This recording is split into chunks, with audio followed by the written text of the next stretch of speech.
rapport concernant le pont de Saint-Georges, où il y aura des travaux effectués par le ministère, et c'est Mme Beaumont qui va nous en parler.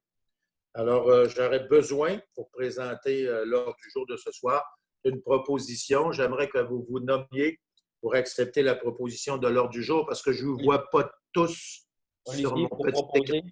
Je vais la proposer. Olivier et appuyé de Jocelyn. Oui. C'est beau? Alors, nous sommes rendus au point 2, qui est l'exemption de la lecture du procès-verbal de la séance ordinaire qui avait été tenue le 6 juillet 2020. Alors, ça me prend une proposition pour cette exemption de lecture. Véronique Fortin. Véronique Fortin, puis je pense que Mme Villeneuve aussi, mais son micro était fermé. Alors, c'est proposé par Mme Fortin et appuyé de Mme Villeneuve. Le point 3, c'est l'approbation du dit procès-verbal de la séance ordinaire qui a été tenue le lundi 6 juillet 2020, proposé par... Je le propose, M. le maire Sylvie. Mme Sylvie Beaumont, appuyée de... Frédéric. Frédéric? M. Frédéric Tremblay? OK, c'est beau. C'est pas toujours évident. Le point 4, on est rendu à la nomination du maire suppléant. Ça passe vite, ça passe vite. Je tiens à remercier M. Fredette, qui a été maire suppléant lors de la dernière période. Et puis, à partir de ce soir, nous allons nommer M. Tremblay, Frédéric Tremblay, comme maire suppléant. Et je dois vous dire qu'avec la COVID, ça fait bien, parce que nous avons passablement de demandes et pas de temps en temps, on doit se partager les tâches. Alors, considérant qu'en vertu de l'article 56 de la loi sur les cités et villes, le conseil municipal désigne par la période qu'il détermine une conseillère ou un conseiller à titre de maire suppléant, considérant que le conseil municipal a convenu que cette période sera de 3 mois pour la durée de ce mandat, il sera donc proposé de désigner M. le conseiller Frédéric Tremblay à titre de maire suppléant pour le prochain terme de 3 mois, soit du mois d'août au mois de novembre 2020. Alors, ça me prend une proposition. Oui, Monsieur le maire, j'aimerais le proposer et sans en rien enlever à mon confrère François, parce que c'était François qui était le pro-maire, Monsieur le maire. Donc là, on passe de François à Frédéric. Ah, excusez, M. Fredette, j'avais oublié François, mais il est en vacances. Hein? C'est ça, loin du Dieu, c'est ça, loin du commentaire. C'est bien gentil, mais c'est François qui est parti motorisé. Ça, mon tour avait déjà été fait. Ben oui. En tout cas, au moins, c'est M. Tremblay qui est certain, là, qui va le remplacer pour les 3 prochains mois. Merci pareil, M. Fredette, pour la période où vous avez été maire avant.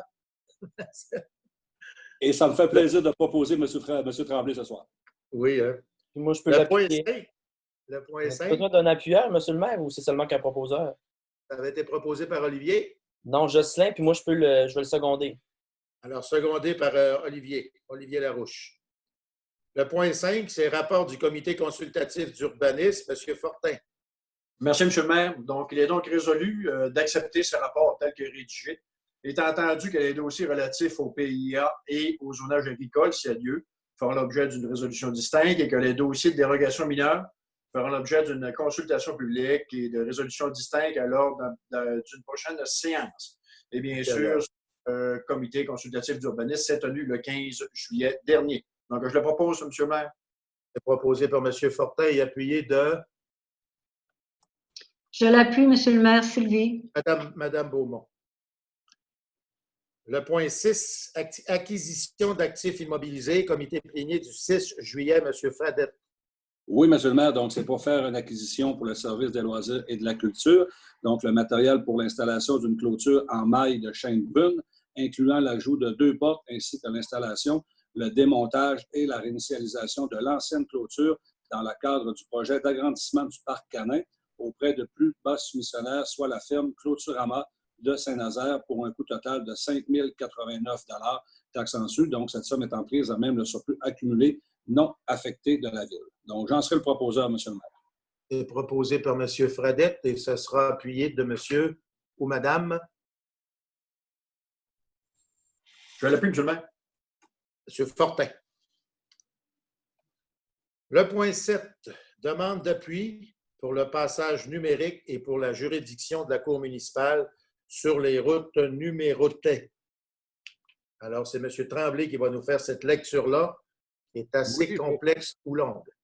Oui, je vais vous épargner le long préambule. En fait, c'est une demande partagée par plusieurs municipalités du Québec depuis fort longtemps que les cours municipales puissent traiter les constats d'infraction donnés sur les routes à numéro, dont les autoroutes notamment.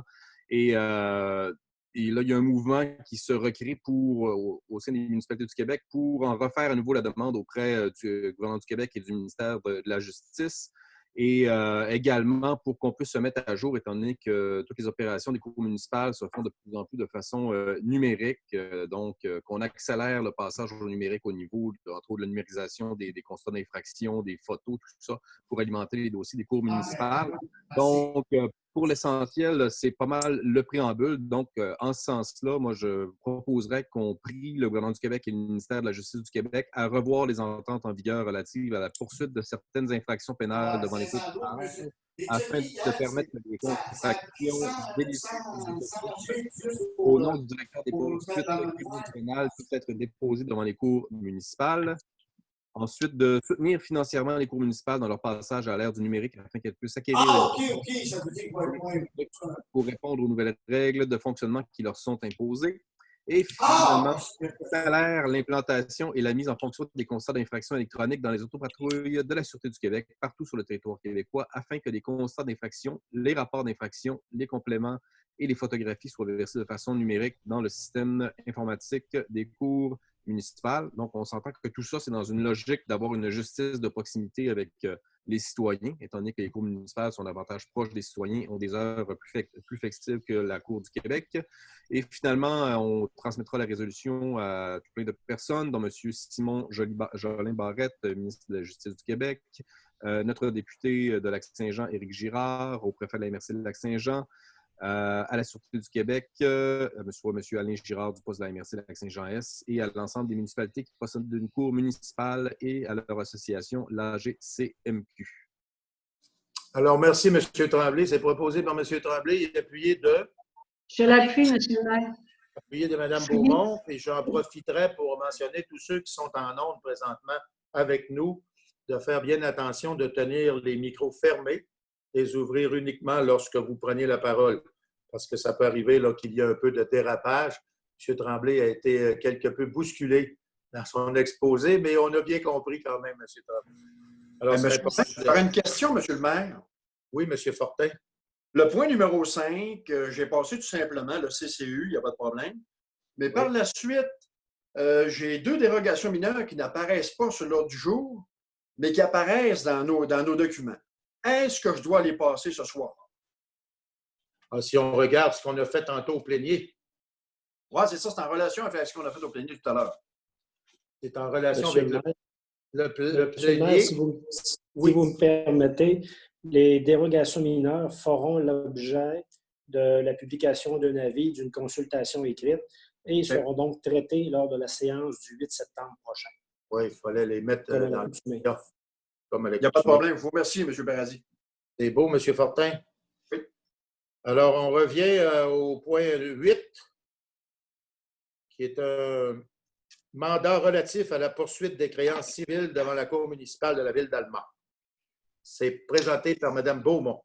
Oui, merci, Monsieur le maire. En fait, c'est pour la désignation, je dis bien, des procureurs. Alors, je vous en fais la lecture. Considérant que la Ville d'Allemagne a conclu une entente de représentation avec les procureurs Kane Lamar par résolution, considérant les créances de la municipalité, notamment et non limitativement pour les taxes électricité, tarification, incluant la taxe associée à la Société de développement commercial SDC du centre-ville, considérant les pouvoirs du directeur des finances et trésorier de la Ville en matière de perception des revenus, considérant qu'il y a lieu de désigner les procureurs de la Ville, soit le bureau de Kane Lamar pour soutenir le directeur des finances et trésorier dans la perception des créances civiles de la Ville et de leur permettre de prendre tous les recours et ententes requis dans les mandats confiés depuis décembre 2018 et ainsi de ratifier tous les actes de procédure prises rétroactivement, considérant plus spécifiquement les différentes procédures contestées de perception des taxes de la SDC, je dis bien, qui confiées en décembre 2019. Je propose que le Conseil municipal de la Ville d'Allemagne désigne la firme de Kane Lamar, procureur de la Ville, afin de soutenir le directeur des finances et trésorier dans la perception des créances civiles de la Ville de leur permettre de prendre tous les recours et ententes requis dans les mandats confiés depuis décembre 2018 et ainsi de ratifier tous les actes de procédure pris rétroactivement. Alors, c'est proposé par Mme Beaumont.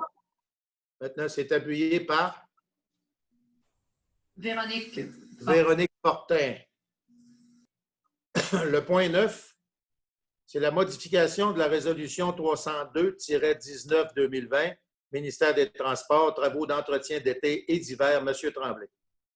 Oui, alors on a adopté en juin dernier une résolution pour accepter un contrat à montant forfaitaire qui devait être signé avec le ministère des Transports du Québec pour l'exécution des travaux d'entretien d'été et d'hiver de la route 169, soit l'avenue du Pont, de l'intersection de la route du Lac jusqu'au carrefour giratoire Sainte-Cécile, d'une section de la voie de contournement, d'une section de la route 172 et du 6e rang à la limite des municipalités de Saint-Bruno et d'Alma jusqu'au début du terre-plein central du boulevard Auger-Est dans la ville d'Alma. Donc, depuis ce temps qu'on a passé cette résolution, le ministère des Transports a produit un avenant de modification pour corriger le montant du contrat qui passe de 236 975 et 71 à 232 134 et 27. Donc, il y aurait lieu de corriger ce montant dans la résolution originale. Donc, j'en ferai la proposition. Alors, c'est pas pour une question de correction technique, là, une proposition de M. Tremblay. Et c'est appuyé par Audrey Villeneuve. Mme Villeneuve aussi. N'importe qui. Ah oui, on va toutes les prendre.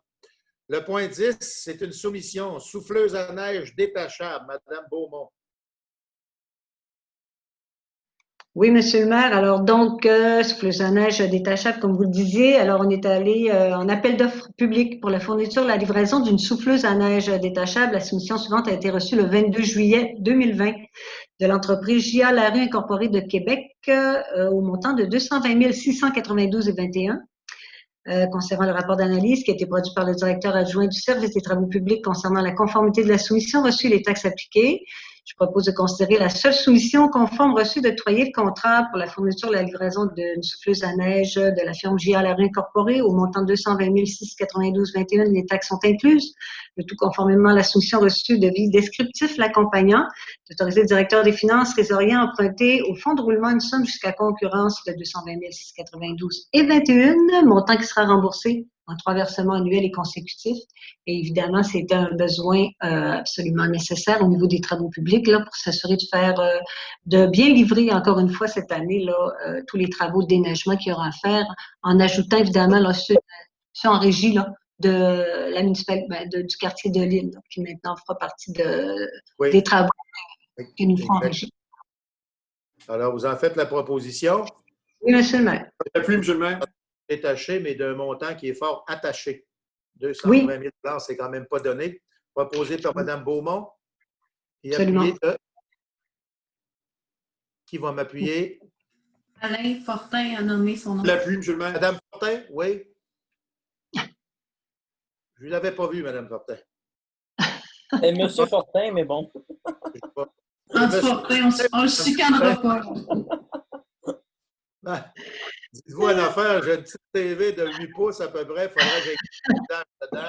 Si vous ne m'aidez pas, là, on va se perdre sur le long des résolutions, c'est pas mal certain. On voulait voir si vous suiviez, M. le maire. On voulait voir si vous suiviez. Ça sera M. Fortin. Le point 11, c'est toujours une soumission. Remplacement d'un camion châssis cabine avec benne basculante. Mme Beaumont. Oui, bien en fait, Monsieur le maire, c'est le rejet d'une soumission. Alors, on est allé en appel d'offres sur invitation pour le remplacement d'un camion châssis cabine avec benne basculante en aluminium. Identifié véhicule 7.3. La soumission suivante a été reçue le 7 juillet 2020 là, à Dalma-Ford. Le prix inclut la valeur des reprises, 72 479 avec un échange de 5 000 $. Alors, le rapport d'analyse qui est produit par l'acheteur municipal et le directeur adjoint du service des travaux publics concernant la non-conformité de la soumission reçue et la recommandation de la rejeter. Il manquait un document, si je ne m'abuse. Alors, je propose évidemment de rejeter la seule soumission reçue dans le cadre de l'acquisition du remplacement d'un camion châssis cabine, alors identifié véhicule 7.3, et sans raison de la non-conformité. Étant entendu que le service des achats va procéder à un nouvel appel d'offres afin de mettre les entreprises en concurrence et s'assurer d'avoir le meilleur prix possible pour cet équipement. Alors, c'est proposé par Mme Beaumont. Le rejet est proposé Appuyé par Audrey Villeneuve. par Mme Villeneuve. Merci, Mme Villeneuve. Le point 12, c'est toujours une soumission, transport et épandage des boues du bassin numéro 1 dans le secteur sud. Mme Fortin. Oui, donc, considérant que la Ville d'Alma prévoit vidanger les boues du bassin aéré numéro 1 des étangs sud en 2020, considérant que les travaux de vidange vont être réalisés en régie, à l'exception du transport et de l'épandage des boues, que la Ville d'Alma a procédé à un appel d'offres de services sur invitation pour le transport et l'épandage des boues dans les champs qui vont être situés à proximité sur la base du prix unitaire qui est établi par la Ville d'Alma, conjointement avec une firme d'agronomie qui est mandatée, soit les produits BCC Incorporés. On a reçu 3 soumissions au 22 juillet 2020. Donc, on a la ferme Héloïse Incorporée d'Alma, la ferme Equinox Incorporée de Métabetchouan-Lac-à-la-Croix et la ferme Marimax SCNC de Saint-Bruno. Alors, les rapports d'analyse confirment la conformité justement des 3 soumissionnaires. Alors, je propose qu'on puisse considérer les 3 soumissions conformes reçues et d'octroyer le contrat pour le transport et l'épandage des boues aux firmes Ferme Héloïse Incorporée d'Alma, Ferme Equinox Incorporée de Métabetchouan-Lac-à-la-Croix et la ferme Marimax de Saint-Bruno, jusqu'à concurrence d'un montant de 90 000 $ chacun. Les taxes sont incluses et ces sommes vont être prises à même les disponibilités qui sont prévues au projet d'immobilisation numéro 96. Alors, c'est proposé par Mme Fortin et appuyé de Sylvie. Mme Beaumont. Bien sûr qu'après avoir sorti les bouts, il va bien falloir les épandre quelque part. Le point 13, c'est toujours une soumission. Cette fois-ci, c'est la réfection de chaussée de l'avenue de l'Onyx et de la rue du Grenat. Monsieur Larouche.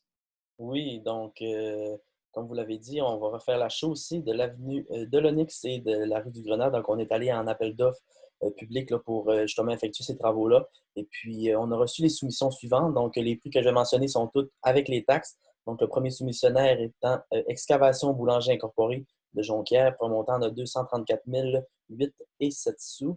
Les entreprises Siderco Incorporée de Chicoutimi, 276 818 et 41. Interprojet de Jonquière, 316 124 et 90. Et finalement, les excavations Gélarouche Incorporée d'Alma pour un montant de 321 907 et 1. Donc, dans le fond, le rapport d'analyse qui a été produit, là, il nous précise que toutes les soumissions sont conformes. Et puis, je vais proposer qu'on considère la soumission la plus basse qu'on a reçue, donc celle de Excavation Boulanger Incorporée de Jonquière, pour un montant qui inclut les taxes de 234 008 et 7. Et puis, ces sommes vont être prises dans même les disponibilités financières du projet d'immobilisation 093. Alors, c'est proposé par M. Larouche et appuyé de Audrey Villeneuve. Mme Villeneuve. Le point 14 avait été retiré. Alors, on est rendu au point 15, qui est toujours une soumission, service professionnel en ingénierie pour la modernisation et l'augmentation de la capacité de traitement de la station d'épuration secteur sud, toujours Mme Beaumont. Oui, merci, M. le maire. Alors, nous sommes allés en appel d'offres public pour les services professionnels en ingénierie requis pour la modernisation et l'augmentation de la capacité de traitement de la station d'épuration du secteur sud d'Alma, ce qui va régler d'ailleurs plusieurs problématiques, entre autres d'odeur et de bruit en plus là, dans le quartier de Mme Fortin. Donc, les propositions de 2 firmes ont été reçues le 22 juillet 2020, alors considérant que les documents de chaque proposition ont été soumis à l'analyse d'un comité d'évaluation formé de 3 fonctionnaires selon la grille de pondération établie par la résolution 369-18-2015 adoptée lors de la séance du 6 juillet 2015 avec ouverture de l'enveloppe cachetée contenant le prix si le soumissionnaire obtenait au moins 70 points en vertu de cette grille d'évaluation. Considérant que les propositions soumises ont obtenu le pointage suivant. Donc, pour la firme Stantec de Chicoutimi, un pointage de 95 avec un montant de 215 578 et 13 et taxes étant incluses, pour un pointage final de 6,73. Pour la firme CIMA de Québec, un pointage de 88 pour un prix incluant les taxes de 412 760 et 25, pour un pointage final de 3,34. Considérant donc que le rapport d'analyse qui a été produit par le comité d'évaluation concernant la conformité des soumissions déposées et les taxes appliquées, je propose de considérer la soumission conforme reçue ayant le pointage le plus élevé et de confier le mandat pour les services en ingénierie requis pour la modernisation et l'augmentation de la capacité de traitement de la station d'épuration du secteur sud d'Alma à la firme Stantec de Chicoutimi pour les honoraires de 215 578,13 Les taxes sont incluses. Cette somme étant prise à même les disponibilités financières prévues à cette fin, règlement d'emprunt 271-2016. Donc, pointage le plus élevé, mais évidemment, le montant le plus bas des sous. Voilà. Proposé par Mme Fortin. J'appuie Véronique Fortin, avec grand plaisir. Mme Fortin. Nous sommes rendus au point 16. Résultat de la consultation écrite sur le projet de règlement 346-2020. Monsieur le greffier Paradis. Oui, comme nous sommes en situation de vidéoconférence, en temps normal, la procédure d'amendement au niveau du règlement d'urbanisme, on aurait dû tenir une assemblée publique de consultation lors de la présente séance.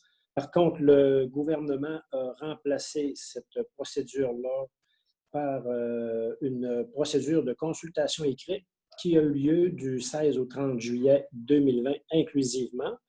Donc, nous avons reçu un commentaire écrit pour avoir des précisions. Là, ça concernait le dossier du 625-635 rue du Côte-Ouest. Donc, on voulait savoir jusqu'où on pouvait construire une résidence de 6 logements. Et suite à cette demande de précision-là, nous avons ajusté la zone pour effectivement nuire le moins possible aux voisins qui étaient à côté. Donc, c'était la seule chose, le seul commentaire écrit que nous avons eu dans le cadre de cette procédure-là. Donc, la procédure d'adoption pour le second projet de règlement de 346-2020 peut donc se poursuivre. Voilà, M. le maire. C'est une proposition, M. Paradis? Non, c'est juste pour l'information, oui. Parfait, merci. Le point 17, c'est l'adoption second projet de règlement 346-2020 ayant pour objet d'amender les règlements de permis de certificat. Madame Villeneuve. Oui, considérant les demandes de modification au zonage adressées à la Ville d'Alma ayant fait l'objet de recommandations favorables du comité consultatif d'urbanisme lors des réunions tenues le 20 novembre 2019, 25 février 2020 et 12 mai 2020, lesquelles demandes ayant déjà été acceptées par le conseil municipal, qu'en raison de l'état d'urgence sanitaire, la séance du conseil municipal se tienne exceptionnellement à huis clos au moyen de visioconférence, et ce pour une période indéterminée, et que toute personne intéressée pouvait se faire entendre par le conseil municipal relativement au projet de règlement 346-2020 en transmettant ses commentaires écrits par courriel ou par poste du 16 au 30 juillet 2020 inclusivement. Considérant que le seul commentaire écrit reçu pendant cette période visait des demandes de précision sur un point particulier, il est donc résolu d'adopter le second projet de règlement 346-2020 ayant pour objet d'amender les règlements de permis de certificat 198-2012 de zonage, 199-2012 de lotissement, 200-2012 et de construction 2001-2012 de façon à uniformiser à 20 $ le coût des permis de rénovation résidentielle afin de faciliter les paiements lors des émissions en mode numérique, inclure dans une zone d'infrastructure le terrain acquis par la Ville d'Alma pour la future station de pompage Route du Lac, ajuster le découpage des zones résidentielles jumelées et multifamiliales dans le secteur de l'hôpital en prévision d'un futur développement domiciliaire, ajouter les définitions d'émondage et de garderie en milieu familial pour clarifier l'application réglementaire, autoriser les garages sur les grands terrains à la même distance des limites que sur les terrains standards, autoriser les constructions semi-hémisphériques, dômes, dans les cours arrière des terrains industriels, abaisser à 2 mètres la hauteur minimale des arbres lors de la plantation pour harmoniser les règlements de zonage et celui des subventions des arbres, préciser que les véhicules mis en vente sur les terrains résidentiels doivent se situer dans l'allée de stationnement, autoriser les résidences de 6 logements sur les terrains situés du côté nord-est de l'intersection de l'avenue Saint-Joseph et de la rue Scott-Ouest. Ensuite, autoriser les résidences de 3 logements sur les terrains situés au côté nord nord-est de la route du Lac-Ouest et du boulevard Saint-Jude, élargir à 15 mètres la largeur minimale d'emprise des rues publiques et de décréter que la procédure référendaire, lorsqu'une telle exigence est prévue à la loi d'une durée de 15 jours, annoncée au préalable par un avis public à cet effet, doit s'effectuer par la transmission de demandes écrites à l'adresse de courriel établie à cette fin par la Ville et mentionnée à l'avis public. Alors, c'est une proposition de Mme Villeneuve, appuyée de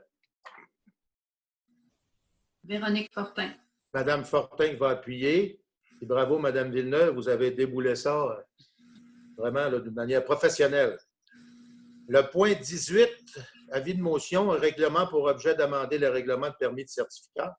Donc, je ne renommerai pas tous les amendements qui ont eu lieu. Je fais seulement sous-signer conseillère de la Ville d'Alma donne avis qui sera présenté à une séance subséquente de ce conseil tenu à jour ultérieur un règlement ayant pour objet d'amender les règlements de permis et certificats 198-2012, de zone 199-2012, de lotissement 200-2012 et de construction 2001-2012 de façon, bien entendu, avec toute la liste exhaustive. Alors, je signe au nom de Audrey Villeneuve. Et vous signez, merci. Le point 19, nous sommes rendus au sommaire des déboursés, période du 14 juin au 11 juillet 2020. Monsieur Fortin. On l'a malheureusement perdu, je pense. Monsieur Fortin. Il est débranché, on dirait. Il a de la... Alors, Voulez-vous que je lise, Monsieur le maire? Sylvie, tu vas faire le rapport? Ben, écoutez, je peux le... Oui, ben en fait, c'est d'approuver les... Hein? Pardon? Oui, oui. Ben, en fait, c'est d'approuver le sommaire des déboursés là, pour la période du 14 juin au 11 juillet 2020 et qui s'établit comme suit. Bon, si on fait le détail, les paiements de factures par Internet, un montant de 187 169, les paiements de factures effectués par transit au montant de 3 339 599 et 53. Par application de transfert, un montant de 93 997,95. Salaires et contributions de l'employeur qui ont été versés 1 497 710 et 62. Électricité, réseau Hydro-Québec, un montant de 798 985,56. Service de la dette, un montant de 2 979,43, j'ai dit bien. Contribution taxibus, un montant de 25 000 et autres dépenses, un montant de 3 983,84, là, pour un grand total des déboursés pour la période de 9 900 302 et 67. Donc, c'est proposé par Mme Beaumont, appuyé voilà. Madame Villeneuve.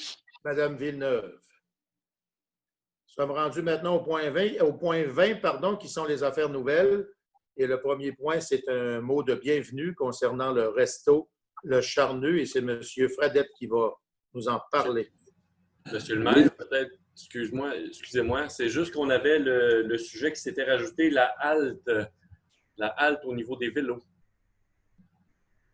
En 20. Oh. On avait ajouté ça, mais je ne l'ai pas sur mes feuilles ici.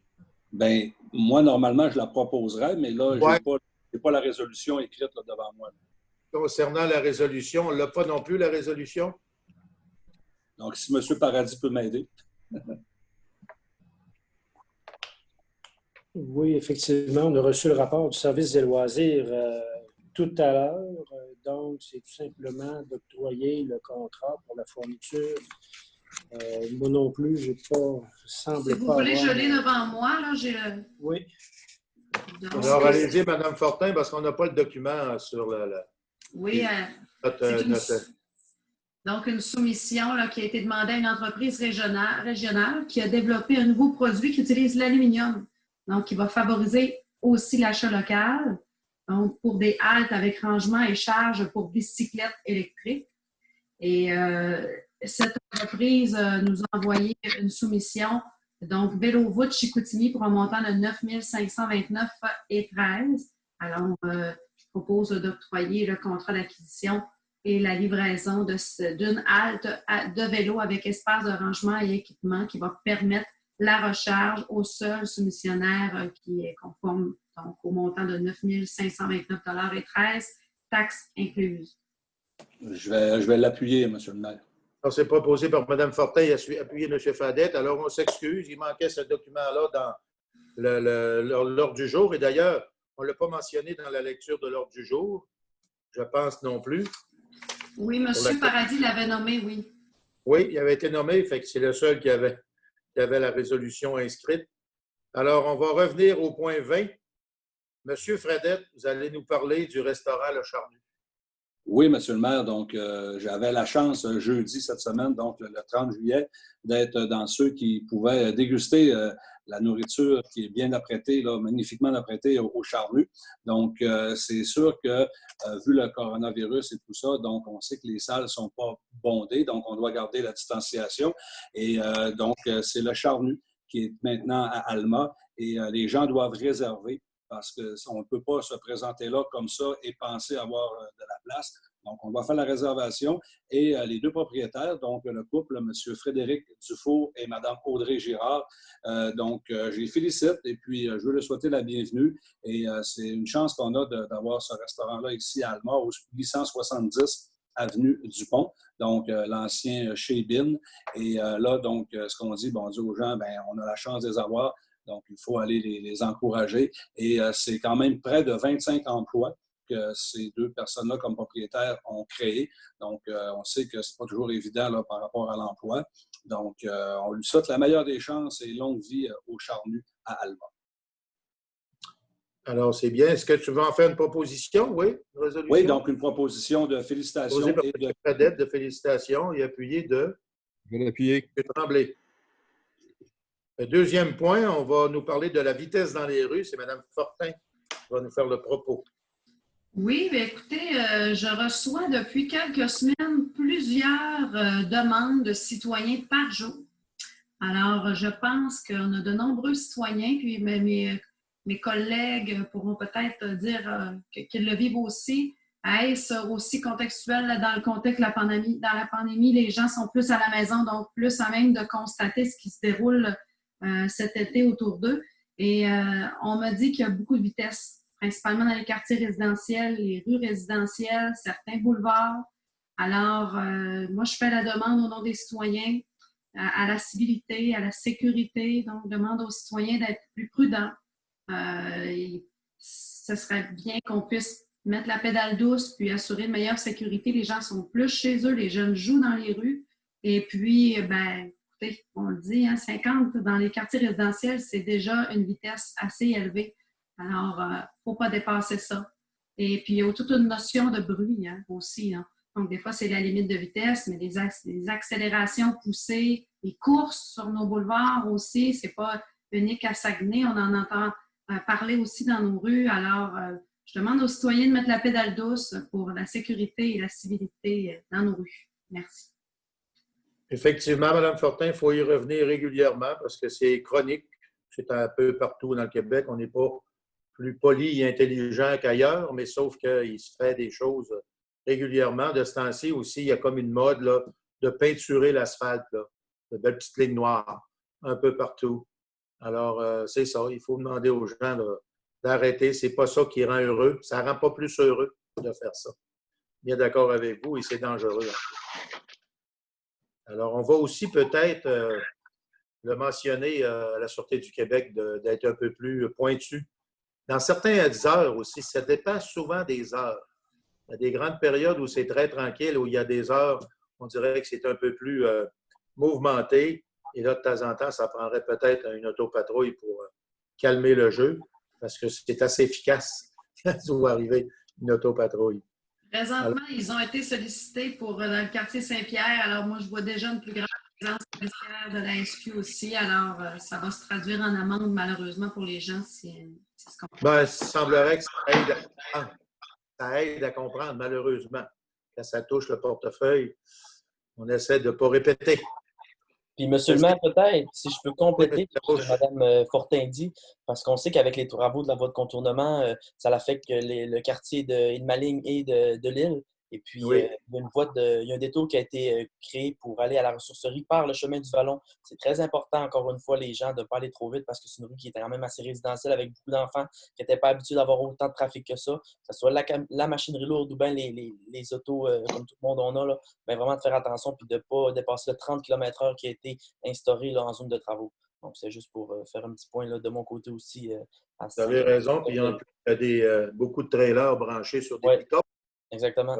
Il y a du matériel qui pourrait sortir de ces véhicules-là et blesser des gens, bien sûr. Oui. Puis la Sûreté du Québec a également été avertie, là, donc la présence policière est plus accrue aussi, juste pour le mentionner. Merci. Ouais, merci. Nous sommes rendus à le point 20C. Cette fois-ci, on va parler du pont de Saint-Georges. Il va y avoir des travaux, Mme Beaumont.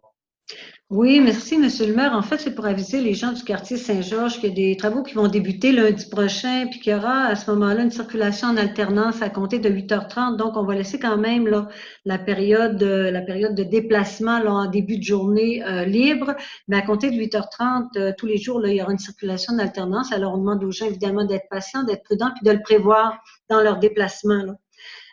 Donc, c'est des travaux, je ne sais pas par contre le temps que cela va durer, si on pourra peut-être le préciser un peu plus tard, mais en tout cas, au moins les gens là, seront au courant de ces inconvénients-là.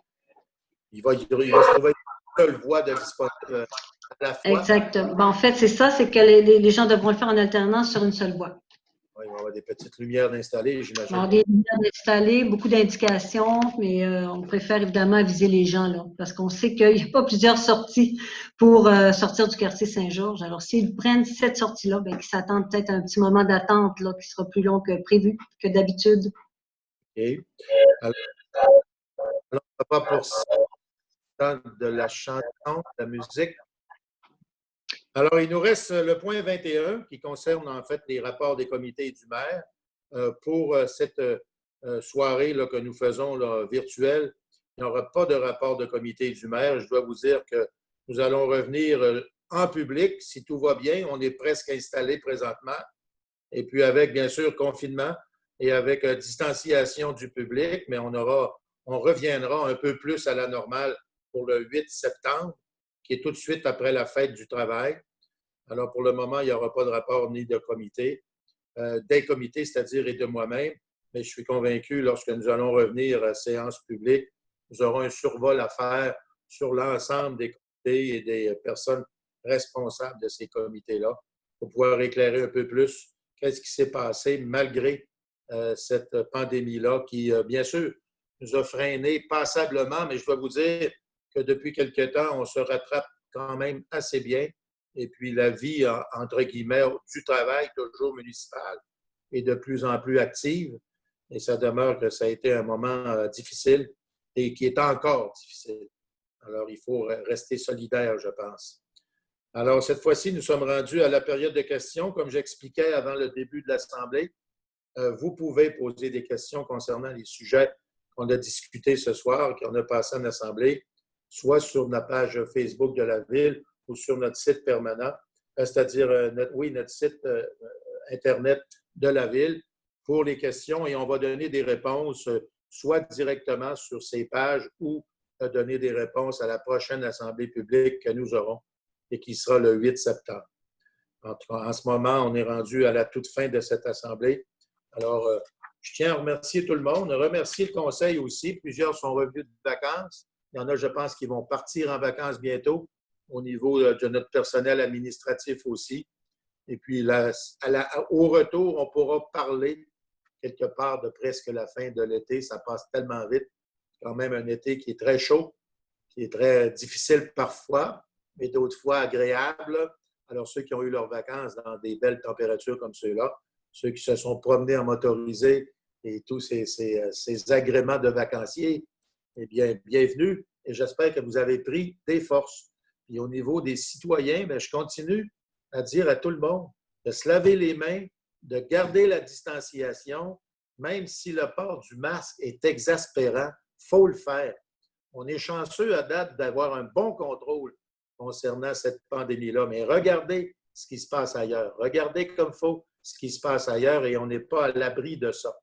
Alors, c'est important de maintenir la discipline. Puis après, quand on y a pris, l'espèce de routine. Mais mon Dieu, ça se fait comme bien d'autres choses peuvent se faire. Et puis, ça ne nous empêche pas de rencontrer des gens et d'avoir du plaisir quand même.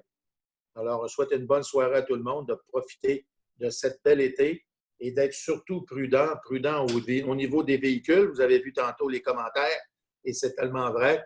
Il y en a quelques-uns là, qui s'énervent un peu. Il faut que ça arrête.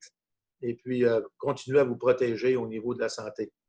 Alors, bonne soirée à tout le monde et on se donne rendez-vous le 8 septembre, tout de suite après la fête du travail. Merci de votre écoute et merci de votre participation, les gens du Conseil. Salut tout le monde. Bonsoir.